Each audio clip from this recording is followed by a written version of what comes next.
I've known both Mark and Barb through my affiliation with the Nelson-Atkins Museum of Art and St. Luke's Hospital Foundation.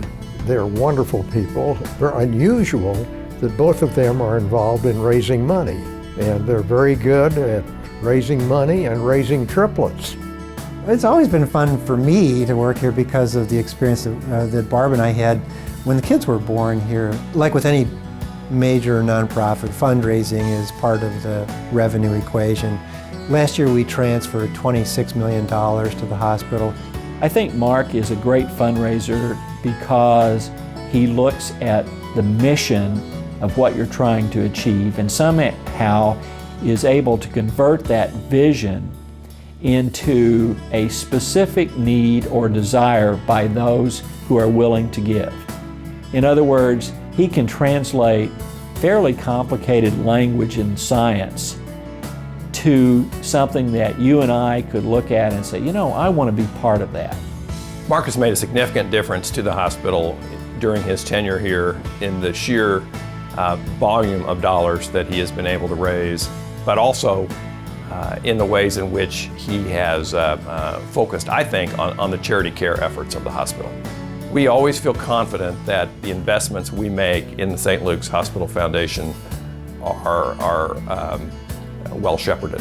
Many people think the fundraisers are effective because they are charming, because they're good cheerleaders, or maybe they're great homecoming queen because they're gracious, they speak well, they have an engaging personality. Barb has all of that.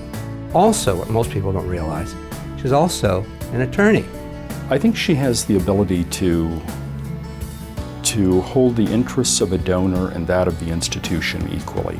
And in that sense, she tries to create a match that is going to, I think, really support the interests of the donor in relation to what needs funding in the institution. You can imagine the different sorts of personalities that she deals with, and she does so with great sensitivity and I think a great deal of grace. I like to make the cold calls, and Barb will give me a list of people. And normally I'll say something like, I'd just like to have you get to know more about the museum, and we'll be meeting with Barbara Head. And 9 times out of 10, they'll say, oh, that's terrific. I know her. I really like her. That'll be great. Well, that makes my job really easy.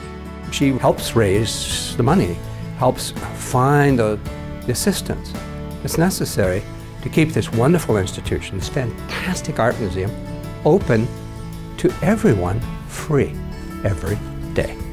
I came to work here because I believe in the mission of this institution, and one of the things that gives me the greatest satisfaction of everything that we do is to stand in that lobby and see the school buses roll up in the morning and those kids streaming through the door, because I like to think that somehow we're changing lives. We're celebrating our 75th anniversary this year. I am humbled by being a part of this place. Of course, health care is very important, and St. Luke's has a wonderful reputation and fine doctors and nurses.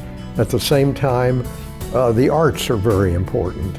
People that move to Kansas City and work for a company need both health care and they need outlets such as the arts. So they're quite a couple, and they deserve this honor. I think what makes Mark and Barbara extraordinary is they have together dedicated their lives to making the world a better place. And you know, when all is said and done, that's why we're here.